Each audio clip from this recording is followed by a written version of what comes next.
Então hoje, para dar início aos nossos estudos, nós leremos uma poesia, né? O Vaninho estava inspirado na seleção. Então, para a aula 7, como o contato com a sombra nos ajuda no autoconhecimento, foi selecionado uma lição denominada Minha Luz, que está registrado na obra Parnaso de Além Túmulo, Carmen Sinira, por Francisco Cândido Xavier. Eu era a dor, a alma rubra e inquieta, a pomba predileta do prazer, da ilusão e da alegria. Meu coração, alegre cotovia, saudava alvoroçado o segredo da noite e a luz clara do dia, quando chegaste de mansinho, pisando sutilmente o meu caminho. E eu te enxerguei despreocupada, e em meu engano, em minha fantasia, primeiramente foste austera e inclemente a um dos belos tesouros que eu possuía, e mo roubaste para sempre, em fúria iconoclasta, como um símum que arrasta as cidades repletas de tesouros, confundindo-as no pó, foste aos meus ídolos mais caros, destruindo-os sem dó.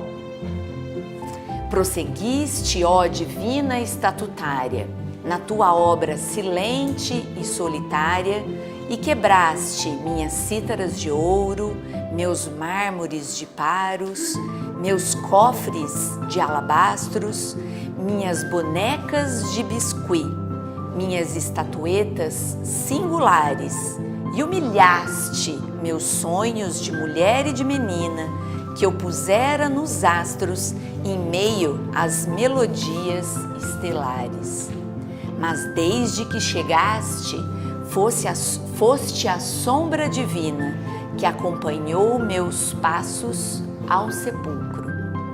Tudo sofri, ó dor, por te querer, porque depois que vieste, qual pássaro celeste, para abrir rosas de sangue no meu peito, encheste a minha vida de um estupendo prazer quase perfeito. Aos poucos me ensinaste a abandonar meus prazeres fictícios, tocando-os pela luz dos sacrifícios. Por tudo eu te bendigo, ó dor depuradora, porque representaste em meu destino de alma sofredora o fanal peregrino que me guiou constantemente através das estradas espinhosas para as manhãs radiosas da luz resplandecente. Sê, pois, bendita, ó dor linda e gloriosa, pois da volúpia estranha dos teus braços vim pelas mãos da morte complacente para a vida sublime dos espaços. Então, com essa melodia, a gente pode entender e poderá ainda mais hoje entender, então, como que a sombra nos ajuda nesse autoconhecimento. Por exemplo, reconhecendo a dor como divina, reconhecendo aí o sacrifício, né, como um sacro ofício, como algo que vai colaborar conosco aí nessa caminhada. Essa mensagem é linda, aliás, uma poesia linda, como todas que compõem essa obra, né? Parnaso de Além Túmulo, primeira obra psicografada do médium ainda jovem na época, 1932, foi o lançamento dessa obra, Francisco Cândido Xavier, né? Parnaso é uma coleção de poesias, né? Mesma coisa que antologia, uma reunião de poesias, por isso Parnaso, mas esses poetas já desencarnaram, por isso Parnaso de Além Túmulo, né? Ditada do mundo espiritual. Foi um reboliço quando essa obra foi lançada, né? Na história aí do próprio espiritismo, né? Famílias de poetas famosos negando, dizendo que não, onde já se viu, estudos feitos sobre a poesia para ver se realmente era da pessoa, o mesmo estilo literário do poeta, né? E uma vez que comprovado que era muito provável que fosse, aí a família exigiu então direitos autorais, já que então é mesmo, né? Foi uma bomba essa obra. Muito bem, vamos lá então. Estamos falando sobre o relacionamento com a sombra e comentamos que há algumas possibilidades desse relacionamento acontecer.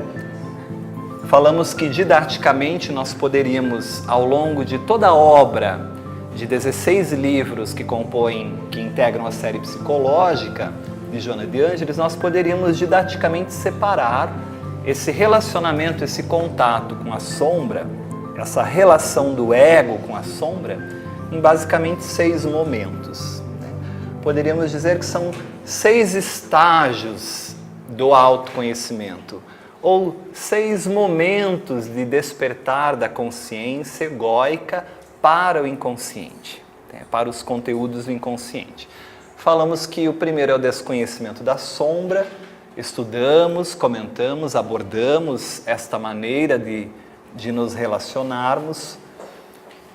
Falamos sobre o reconhecimento da sombra, o reconhecer, e paramos aí no nosso encontro na semana passada, né? Então hoje a gente vai continuar com o passo 3, assumir ou acolher ou assimilar a sombra, e vamos vendo, na medida que a gente conseguir aí avançar no estudo, os demais passos: o relacionamento, o relacionar-se com a sombra, o reconciliamento, ou a reconciliação. Não sei se existe reconciliamento, acho que não, acho que é reconciliação com a sombra, reconciliar-se com a sombra, e a transformação, transformar, ressignificar a sombra, perfeito? Do que a gente havia comentado em relação aos itens 1 e 2, o desconhecimento, a ignorância e o reconhecimento da sombra, ficou claro o que nós discutimos? Alguém gostaria de pontuar ou perguntar algo antes de nós avançarmos? É importante que a gente tenha 2 pontos fundamentados aqui na nossa teoria. O primeiro é de que todos nós temos uma sombra. Isso é fundamental. E não é pelo fato de nós ignorarmos isso que a sombra deixa de existir, né? Então, o fato de nós ignorarmos o conteúdo sombrio só intensifica a autonomia desse conteúdo no nosso comportamento.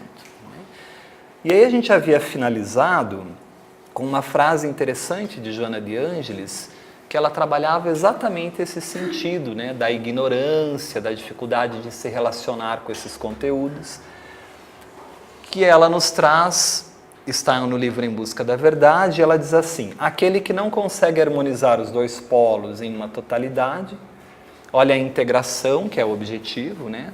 Esse ego, essa polaridade da consciência, tem que integrar os conteúdos do inconsciente.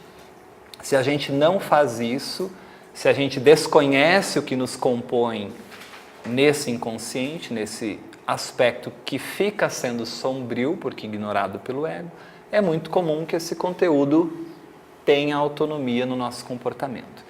E segundo a benfeitora, então, nós somos vítimas, naturalmente, dessas expressões desorganizadas do sentimento, emoções fortes e descontroladas.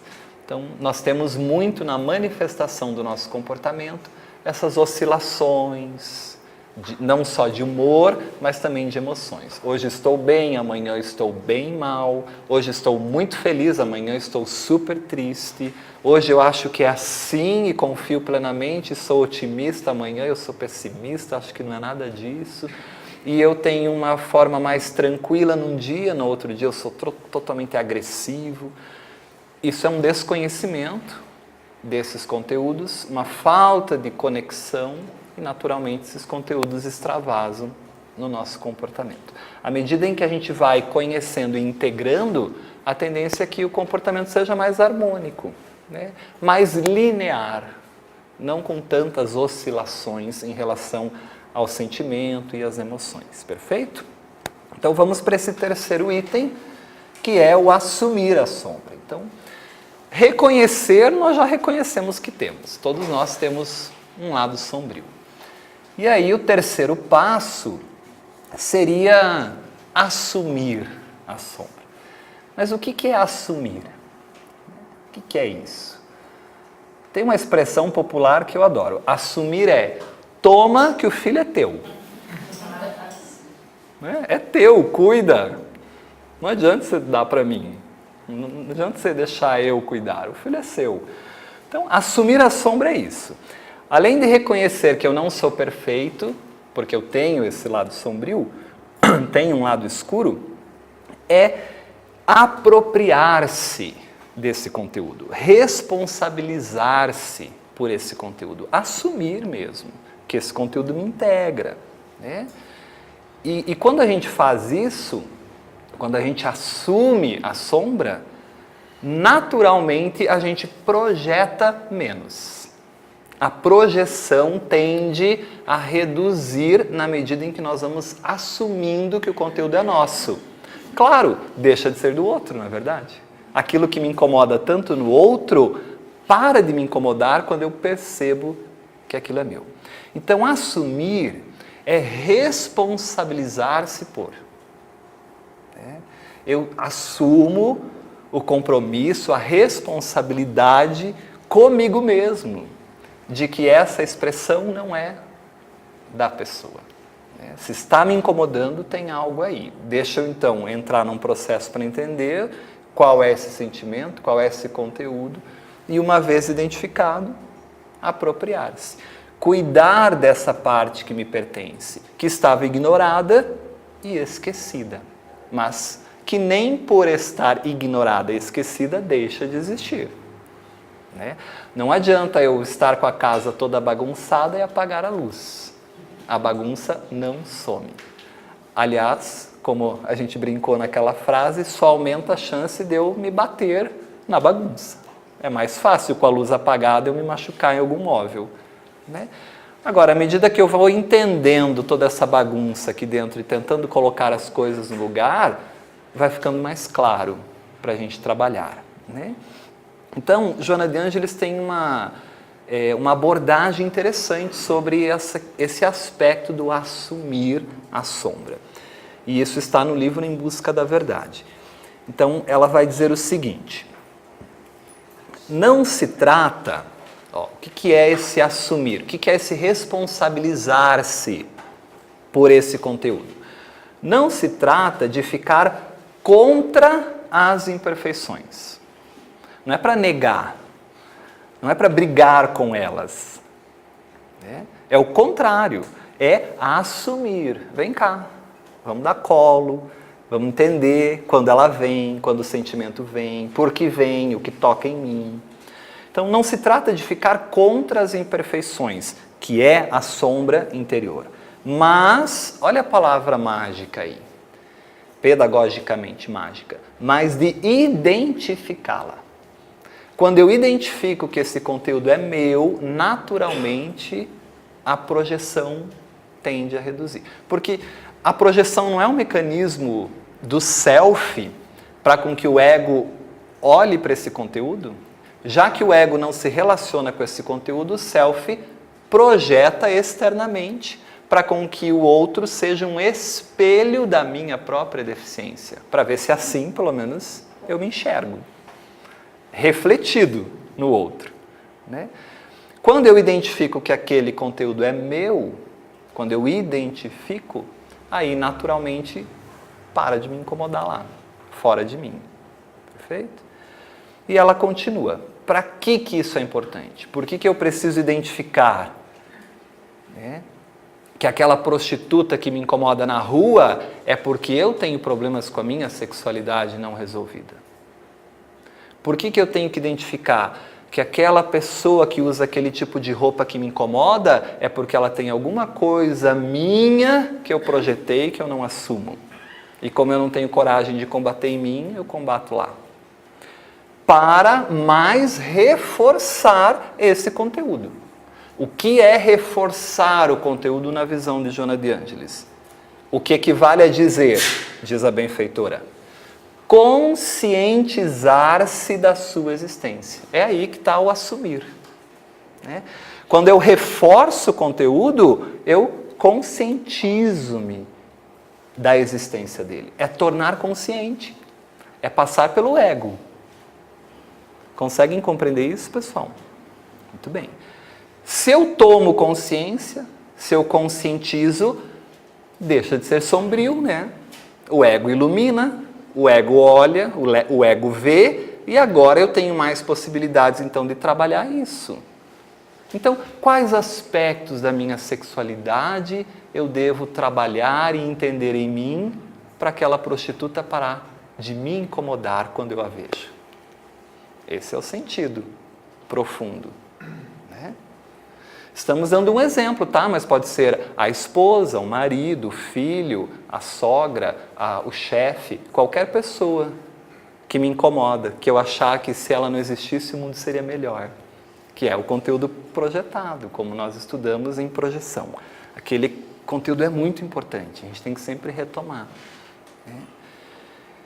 E mais, se eu me conscientizo, se eu assumo a responsabilidade, então, como eu brinquei, toma que o filho é teu, né? Considerar esse conteúdo parte da sua vida. Pronto, identifiquei que há um Wagner vingativo que torce para aquela pessoa que fez o mal, que na minha percepção é mal para mim, que se ferre na vida, porque quando ela se ferrar eu vou estar comemorando, né? E quando eu entender e perceber esse conteúdo interno, é muito mais fácil eu me curar de todo o conteúdo que eu projetava na pessoa. Até a ponto de algumas vezes rever o conceito de mal. Nossa, acho que o que ela fez nem era tão grave assim, nem foi tão grave. Eu que achava que era naquela visão, naquela compreensão. Aí a gente consegue ir ressignificando as coisas, que é um passo mais à frente. Lutar contra a sombra representa proceder a um desgaste inútil de energia. Veja, é bobagem isso, né? Lutar contra, não, isso não é meu, não sou assim, é não avançar no processo, é continuar na repressão, continuar deixando aquilo ignorado. Até porque não tem como fazer esse mecanismo. A força maior do self é para a integração. Então é despender energia, é atrasar um processo que vai acontecer. Quando é identificada, que é esse o aspecto de assumir, eu identifico aquilo. A energia retorna à psique e à medida que a mesma é integrada, mais vigor se apresenta no ser consciente. Então, o que ela está falando aí? Quando eu consigo reconhecer que a minha mágoa com alguém é porque, na verdade, eu sou extremamente orgulhoso e não admito que falem mal de mim, ou dos meus filhos, ou da minha família, eu identifico isso, esse orgulho e essa vaidade em mim, e esse conteúdo volta para a minha consciência com essa elaboração, vai sendo integrado à consciência, mais possibilidades eu tenho de ressignificar tudo isso e modificar minhas posturas, minhas condutas mentais, meus comportamentos cristalizados. Como é que eu vou exercitar o perdão para alguém se eu considero que eu estou certo e a pessoa me agrediu e está errada? Como é possível isso? Não tem como. Como é que eu vou considerar a possibilidade de perdoar se eu imagino que eu já perdoei? Não, já perdoei, mas não quero falar disso, você fica no teu canto, eu fico no meu, mas está tudo bem, está perdoado. Não está perdoado. Então, enquanto eu não entender por que aquilo me incomoda, por que eu ajo ou sinto isso, enquanto eu não fizer essa identificação do sentimento, da emoção, do que existe dentro de mim, que é tocado, enquanto isso não vir para a consciência, enquanto eu não identificar isso, né? Enquanto eu não conscientizar, eu vou ficar numa luta, num embate inútil, né? Agora, quando eu tenho essa consciência, mais energia eu movimento para a individuação. para o eixo ego-self, para a possibilidade de ressignificar e de compreender a vida sobre novos patamares. Mais vigor se apresenta nessa consciência que ganhou um nível consciencial, o ser consciente. O ser consciente é o ser ego que se relaciona com esses conteúdos inconscientes e gradativamente vai integrando-os à consciência. Perfeito? Acham que é assim que funciona? Vocês conseguem aplicar isso na vida prática de vocês ou não? Fica muito abstrato. É concreto na vida de vocês? Quando a gente modifica uma postura mental por identificar um sentimento que é nosso, como aquilo muda, aquilo ressignifica. Né? Então é a possibilidade que nós temos de trabalhar com a sombra, de fazer luz a esse conteúdo e, principalmente, trabalhar com esse lodo, essa lama, vamos pensar assim, se a gente entender sombra naquele aspecto que a gente comentou ainda, como principalmente as dificuldades, as nossas deficiências, as nossas más tendências. Não que seja só isso, né? A gente já discutiu que também tem o Deus, o Cristo e a luz na sombra. Mas para isso aparecer, a podridão primeiro tem que ser conscientizada. Tem um exemplo muito interessante no livro Ao Encontro da Sombra. Nós até trabalhamos aqui, mas é interessante retomar, porque o autor ele cita como exemplo uma mãe que ficou o dia todo trabalhando, arrumando a casa e organizando a casa, porque naquele dia a empregada faltou ao serviço e ela precisou organizar. E ela fica irritada com isso, brava com a empregada que faltou, porque ela tinha muitas outras coisas para fazer e teve que encaixar ainda a limpeza da casa nesse período curto da manhã, além de preparar o almoço e organizar algumas coisas que eram tarefas dela, pela divisão das tarefas familiares. Uma vez que o marido trabalhava o dia todo nesse período e o filho estudava. E o filho brinca na escola a manhã toda, e é um dia meio chuvoso, e o menino se enlameia o sapato, né? Mas indo para casa, todo sujo, de tanto brincar, ele pega uma flor que ele quer dar de presente para a mãe, para exteriorizar o carinho que ele tem pela mãe, e ele leva a florzinha e vai entrando com o sapato de lama, pisando dentro de casa. E quando ele encontra com a mãe, ele entrega a flor. Mas a mãe não vê a flor. Ele ativa todos os complexos dessa mãe. Quando ela vê a cena, ela não vê o menino entregando a flor ao filho. Ela vê um rastro de lama e sujeira e um trabalho todo que ela fez indo por água abaixo. E ela tendo que fazer mais coisas. Então ela dá uma bronca no menino, briga histericamente, grita. Onde já se viu? Olha a sujeira que você deixou, olha esse piso que eu fiquei limpando. E ao mesmo tempo a criança tem uma experiência que internaliza de que a manifestação do carinho para a mãe não é bom. Afinal, olha como a mãe trata toda vez que eu expressar o meu carinho. E o autor vai dizer que essa criança, lá na idade adulta, se não for tratado esse momento impactante da sua formação egóica, vai ter muita dificuldade de exteriorizar o carinho, o amor, em relação às outras pessoas. E esse é o exemplo que o autor usa. Um jovem adulto que tinha dificuldades para se entregar, se relacionar, demonstrar afetividade, né? Mas isso é um conteúdo sombrio que ficou dessa formação egóica, né? E esta mãe despreparada no próprio conceito, essa mãe somos todos nós, despreparado no entendimento do relacionamento com a sombra, exterioriza todos os seus complexos naquele momento na criança. Porque uma pessoa que esteja no processo de autoconhecimento, ela poderia pensar, mas por que é que eu estou tão irritada com a sujeira? O que aconteceu em mim? O que toca em mim? que eu preciso elaborar e trabalhar que não é responsabilidade do meu filho? É minha. Então, assumir para si, que é responsabilizar-se, parece que é muita coisa. É mais fácil culpar o filho. Não, você sujou a casa, por isso eu estou brava. Mas é muito mais difícil. Isso é fácil, porque eu culpo a pessoa.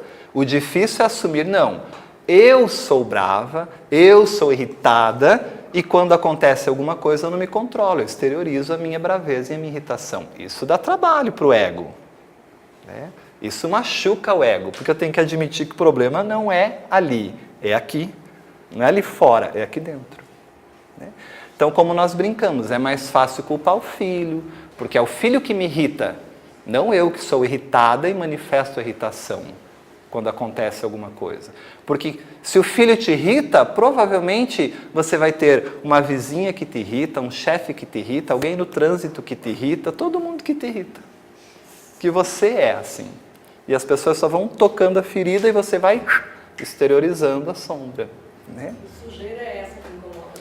Que sujeira é essa? E ao mesmo tempo, isso tudo que eu não quero admitir, né, Adri, essa sujeira, essa podridão, é o que me cura. Porque no momento em que eu reconheço, eu começo a assumir e naturalmente aquilo deixa de ter um impacto tão grande em mim. Para de incomodar tanto. Eu vou cicatrizando a ferida, eu vou tratando. Então, quando tocarem ali, a minha resposta da próxima vez vai ser menos exagerada. Já está um pouquinho mais curada. Até que eu vou curando essa ferida, que quando alguém tocar ela, já está tão cicatrizado e elaborado conscientemente que não desperta mais nenhuma grande alteração da emoção, como a Joana de Ângeles diz. Eu já tenho um comportamento mais linear toda vez que toca nesse aspecto em mim. Conseguem compreender isso? O exemplo máximo da demonstração e da importância da humildade, porque se eu não tenho a humildade, que é isso aqui, o reconhecimento do meu lado sombrio e a minha condição humana ainda, e eu me coloco num patamar que eu ainda não sou endeusado, que é o ego inflado, a chance de eu me perder é muito grande. De eu agir e fazer coisas equivocadamente. Então, Jesus percebe isso entre os apóstolos. Percebe. Principalmente quando eles discutiam quem deles era o melhor, o queridinho. Quem será que de nós Jesus gosta mais? É claro que Pedro, o mais velho, o mais experiente, que estava sempre ali com Jesus, Jesus ficava muito na casa de Pedro. Pedro tinha convicção plena de que era ele. Claro. Né?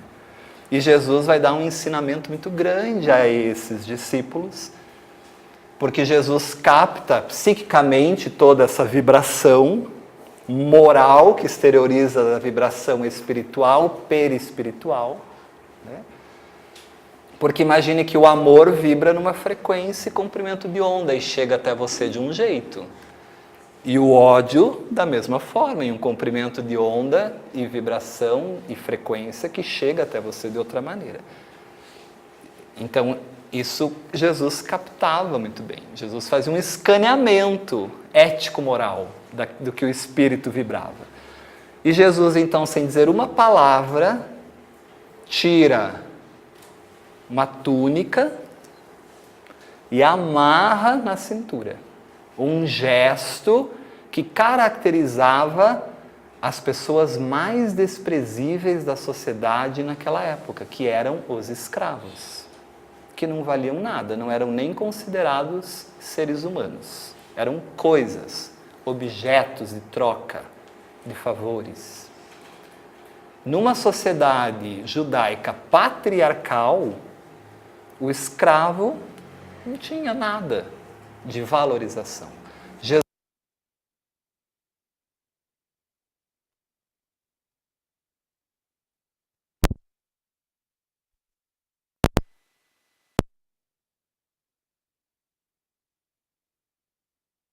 ensinando aos discípulos, eu sou um escravo fazendo o pior serviço considerado pela sociedade, como o pior, o mais ralo, o lixo de todos, né? Nessa avaliação social. Quando Pedro vê isso, você imagine que impactante foi para ele aquilo. Porque o patriarca jamais poderia ter uma atitude como essa, né? Ele era respeitadíssimo. Então Pedro começa a compreender o que Jesus queria ensinar. Mas ele não assimila isso nessa primeira explicação. Tanto que, ainda por se considerar melhor, quando Maria de Magdala, que vê Jesus, é a primeira pessoa a quem Jesus aparece após a desencarnação, médium clarividente, porque vê Jesus perfeitamente, e vai contar para os apóstolos que viu Cristo, Pedro olha para ela e diz assim: você viu Cristo? Tá de brincadeira, né? Tá de brinks com my face? Se Jesus fosse aparecer para alguém, Maria, não era para você. Olha teu passado, ó a projeção. Ó quem você foi. Ó o que você é. Jesus ia aparecer para mim, que sou o melhor. Para sua mãe, mas para você. Olha o julgamento, olha a análise, né? De um ego ainda inflado. Um ego tão inflado que nega o Cristo durante todo o processo, né? Quando Jesus é preso, tudo antes. E que só vai despertar um pouco mais adiante, né? Mas que despertou. E aí faz o caminho da morte, da modificação da postura mental, de abandono daquelas crenças e começa a servir realmente. E aí um servidor absurdamente perfeito, né? Fantástico, que tanto na hora da sua morte reconhece não ser digno de ser os pés do que era o Cristo. Tanto que quando vão crucificá-lo, ele diz: não, o Cristo morreu crucificado. Então, se vão me crucificar, então de cabeça para baixo, né? Porque eu não mereço nem ser crucificado como Jesus o foi. Então aí é um ego que já um pouco mais avançado, ressignificou algumas coisas, né? Mas ainda assim, essa vaidade, esse ego inflado é o que nos faz perder, às vezes, grandes possibilidades reencarnatórias, né? Por se considerar melhor, por considerar que o cargo que a gente ocupa é melhor, que a posição que a gente tem é melhor, a posição social, a posição intelectual, quando, na verdade, tudo isso é passageiro, né? É tudo experiência para a gente desenvolver o que é mais importante, que é o espírito. E quanto mais apegado eu estou ao exterior, ao cargo, à função, à posição social, à nobreza, mais eu demonstro uma desconexão do ego com o self, que valoriza outras coisas transcendentes, né? Então isso é importante. E além de a gente assumir, bom, então agora eu assumi, realmente a inveja está em mim e eu sou invejoso. Olha, é um grande avanço isso. E agora o que eu faço com a inveja? Assumir que os problemas e as questões sexuais ainda estão em mim. E agora? O que eu faço com isso? Assumir que eu sou egoísta, que eu sou agressivo, enfim, conscientizei a mim mesmo da minha dificuldade, da minha deficiência. E agora? Então, Joana de Ângeles vai dizer da mesma forma, não tem mágica, não tem receita de bolo. O que funciona para um, não funciona para outro. Mas, de forma geral, agora que você trouxe luz a essa escuridão, que você percebeu egoicamente, conscientizou-se dessa deficiência, então agora namore com ela, relacione-se com ela. E aí a gente vai entrar no próximo item, que é o relacionar-se. Alguns podem chamar aí de cultivar, é a mesma coisa. Relacionar-se com o conteúdo ou cultivar o conteúdo. Bom, agora vamos ter que elaborar. É o que seria o... Fale-me mais sobre isso. Vamos elaborar, né? Nossa, eu percebi realmente como eu sou egoísta. Ah, é? Como você percebeu? Em que situação? Por quê? Fale-me mais, vamos conversar, vamos entender, vamos se relacionar. Em que momento isso aparece, como isso vem? Então, relacionar-se, manter contato. Então, agora que você descobriu, vamos manter contato com esse sentimento. Vamos conversar com esse sentimento. Vamos ouvir o que ele tem para dizer, né? Dialogar com ele, por que ele vem, como ele vem, até conseguirmos ouvir, entre aspas, a sombra nos dizer, sou assim por essa razão. E geralmente essa razão vai nos levar à criança ferida, de forma geral. Não é uma regra, mas de forma geral tem uma conexão com aquilo que aconteceu naquele momento, naquele episódio, naquela parte da nossa formação. Relacionar-se é convidar para sair, para tomar um café, para comer um bolo, para conversar, para conhecer melhor. É isso que a gente tem que fazer. Né? Quando eu conheço, deixa de ter aquele ar pavoroso que tinha. Não é assim? Quando você não conhece alguém muito bem, tudo no início é meio cheio de dedos, você não tem aquela naturalidade, espontaneidade. Né? Conforme você vai se relacionando, conhecendo, tudo fica mais fácil. Os medos vão sendo dissipados, a naturalidade vem, começa até a rir das coisas juntas. Né? E é isso que a gente tem que fazer. O monstro deixa de ser monstro. A gente vê que o desenho dos monstros da Bu em cima da cama, apavorada com aquilo que ela vê, e conforme ela vai se relacionando com o monstro, ele deixa de ser monstro, a ponto dela mandar nele.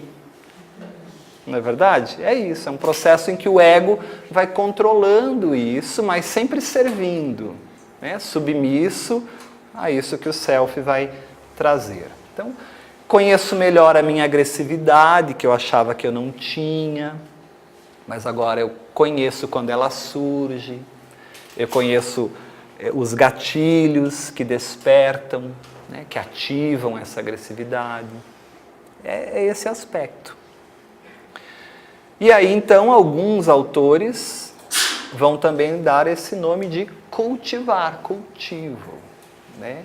A semelhança de um jardineiro que tem que cultivar as flores, as árvores, as diferentes espécies que estão ali naquele seu jardim, e que cada flor, cada árvore precisa de um cuidado específico e diferente. Algumas até precisam de um cuidado comum, geral, mas há uma individualidade para cada uma delas. Umas gostam de mais sol, você vai dar mais sol. Outras não podem ter tanto sol. Outras mais água. Outras um terreno mais pedregoso. Outras um terreno mais fofinho, mais fértil, né, mais adubado. E é você que tem que saber, claro, porque cada uma dessas flores são essas coisas que estão na sombra que a gente vai se relacionando. E agora, o que a minha inveja precisa? O que a minha agressividade precisa? Não, a minha agressividade precisa contar até 10. Não, a minha agressividade precisa sair de perto, porque eu conto até 10 e dou um soco na cara ainda. Então a tua agressividade precisa tirar do sol, não ficar no sol.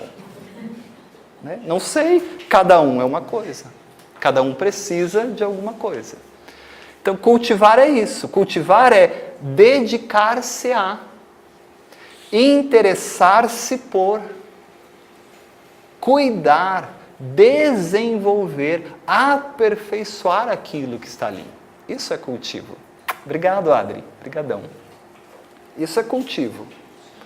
Um sentido figurativo aí, né? Desse jardineiro que vai cultivar a flor, sendo nós cultivando o jardim da nossa alma. Sendo que essas flores são os nossos sentimentos. São as nossas dificuldades, são as nossas deficiências, são os nossos conteúdos sombrios. E agora, como a gente faz? Vamos pensar assim, para para agressividade mesmo, nesse exemplo que nós demos. Pode ser que para alguns o cultivo seja calar. Mas pode ser que para outros calar cause um grande problema, um adoecimento físico até. Então não é esse o caminho. Então isso é muito pessoal. A gente vai ter que ir descobrindo isso. Não, eu não consigo calar, porque se eu calar, minha gastrite explode. Então, qual é o seu cultivo? O que a agressividade em você precisa? É um trabalho de dedicar-se, interessar-se por, desenvolver, aperfeiçoar, né? Mas é sempre voltar-se para dentro, nunca voltar-se para fora. Porque tem umas teorias assim, tá triste, então para resolver a tristeza vai no shopping fazer compras. Resolve a tristeza? Pode até achar que resolve momentaneamente, mas resolve, né? Ah, tá com raiva? Então vai na academia e soca aquele negócio lá, no seu nome daquilo, de areia lá, sei lá o que tem lá dentro, aquele saco de boxe. Soca aquilo até ficar sem raiva. Deslocou, né? Deslocou só a raiva pro objeto, mas não trabalhou, não cultivou. Se para eu trabalhar, me dedicar a me dedico a essa agressividade e percebo que quando vem esse rompimento, esse montante, eu preciso ir lá socar o negócio do box para eu me sentir melhor, ótimo, faça isso. Mas não é só isso, né? Agora é o processo interno. Por que veio esse sentimento? Em que situações essa agressividade se repete? Por que isso aflora em mim? São perguntas que o ego vai fazendo para o self. E uma hora isso vem com insights, o self vem trazendo a resposta. Isso abre a possibilidade, inclusive, para os campos mentais, né? Para ser auxiliado pelo próprio mundo espiritual, as intuições, os sonhos. O que promoveu isso? Por que eu estou me sentindo assim? O que mobilizou essa energia dentro de mim para me dar vontade de fazer isso? Né? O que eu tenho que fazer quando eu sinto isso? É um processo individual que o cultivo nos traz. Perfeito? Compreendem isso ou não? Mesmo? Então aí uma imagem que expressa bem isso, né? Como se nós fôssemos esse jardineiro desse jardim da nossa alma. Aqui fica a leitura do livro do Marlon Reikdal, Cultivo das Emoções, brilhante, né? O Marlon aborda isso de uma maneira perfeita. Então a gente ainda vai ter um módulo específico de cultivo das emoções. Aqui a gente está no processo de relacionamento com a sombra, que passa pelo cultivo. Mas quem já quer ir antecipando, a leitura desse livro é fantástico, né? E o mais bonito, né? Quando eu me curo, eu também posso ir ensinando pelo exemplo, né? A outras pessoas cultivarem a emoção, né?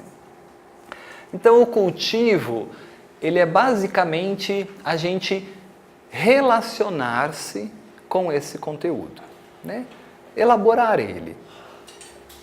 E aí, eu trouxe uma frasezinha assim, eu tentei montar um parágrafo para a gente entender o que é cultivar um sentimento. Quando um pensamento sujo no sentido de inadequado, né, te chega à mente, o que você faz? Você o reprime ou desenvolve esse pensamento?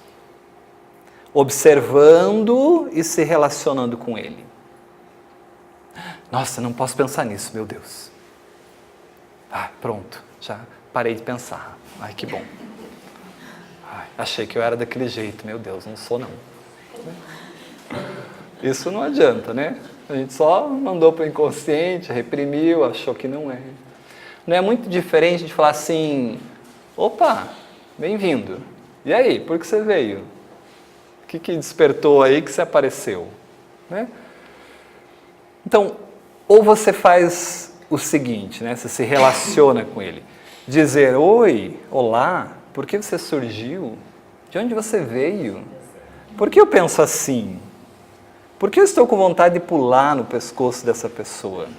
Em que local interno ela me tocou? Olha como já é diferente, eu já não culpo o outro. Em que local interno ela me tocou?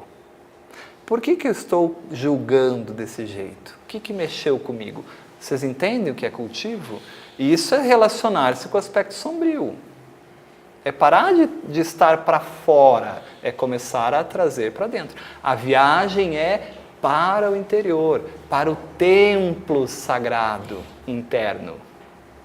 Porque se eu curo esse processo, esse templo interno, onde eu estiver, eu estou em contato com o sagrado, com o divino.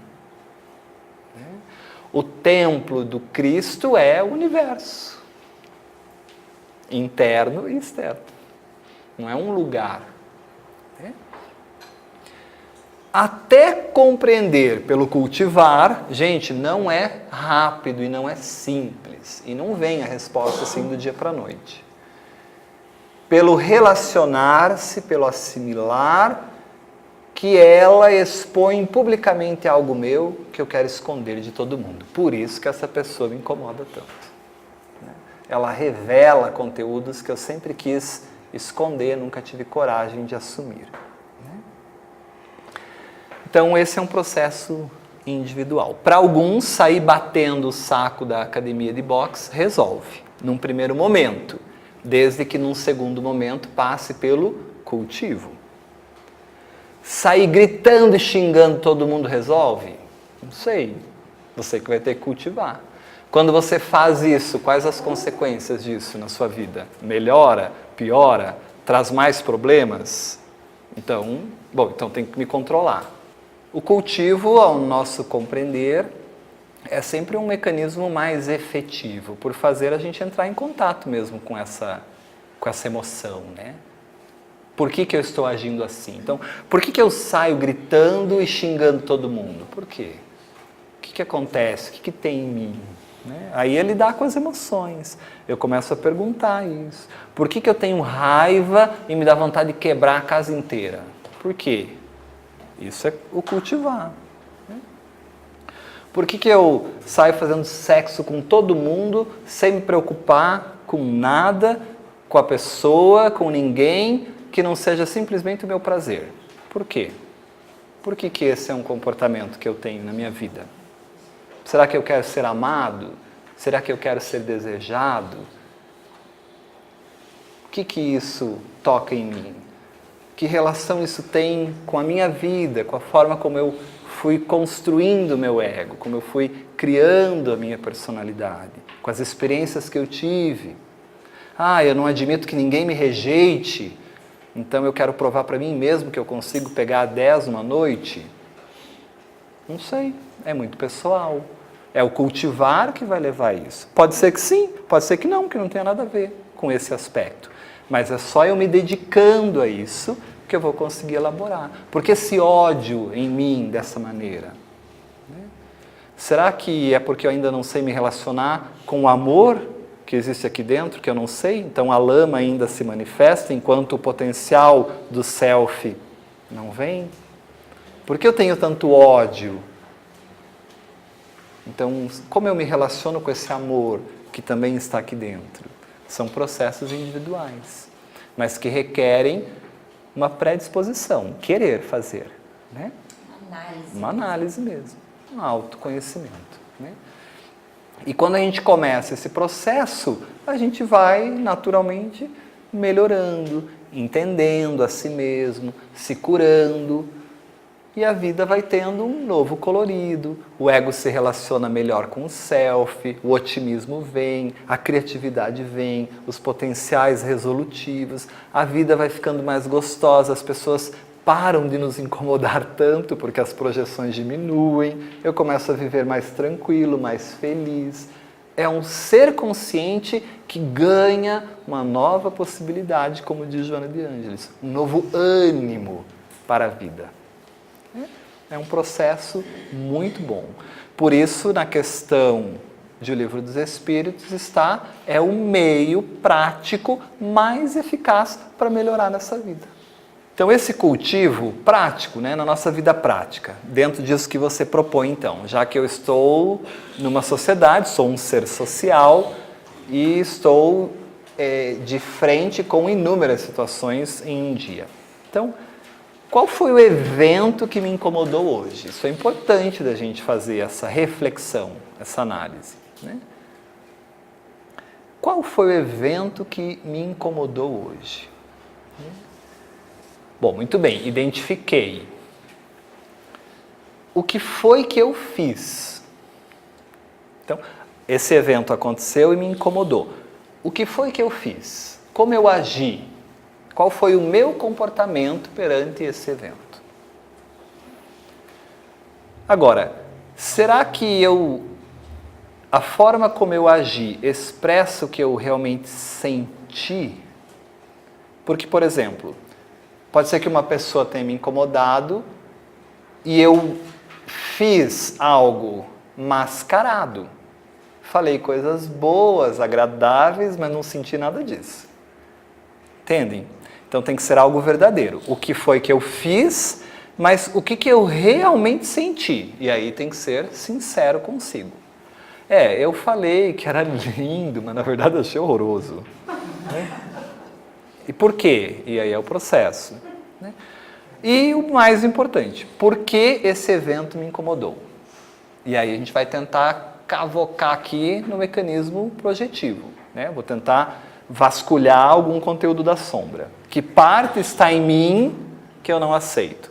Então isso é interessante, são perguntas que nos ajudam nisso. Você vai começar a perceber que aquilo que você fez na fila do mercado, você também fez no almoço em família, você também fez na resposta que você deu àquela pessoa, como você disse, vem vindo de outro evento, pô, mas está escancarado. Sim, às vezes está escancarado e o ego não vê, né? Porque o ego ainda não está naquele nível consciencial para enxergar, mas chega uma hora que vai acontecer esse processo. Né? Na reação com o colega do trabalho, e aí é tudo igual, né? Tudo igual, porque se eu não desperto, a vida vai se repetindo, a psique cria os mecanismos para com que o ego desperte. Então a minha vida começa a ficar meio cíclica. Nossa, é sempre igual, sempre as mesmas brigas, as mesmas pessoas, só atraio gente assim, assim, assim. Tá, por que você só atrai gente assim, assim, assim? O que você precisa aprender com isso? O que está aí nesse conteúdo? Então você começa um trabalho de autoobservação dessas emoções, desses conteúdos, e importante para identificar como que as suas deficiências se manifestam no seu dia a dia. Mas só vai conseguir isso quem está disposto a isso. Né? Muito bem. Vamos parar por aqui, senão vai ficar muito pesado mais conteúdo do que isso. Não finalizamos o cultivo, tá? A gente vai depois entender melhor isso, trabalhar o livro do Marlon. Tem muita coisa boa lá.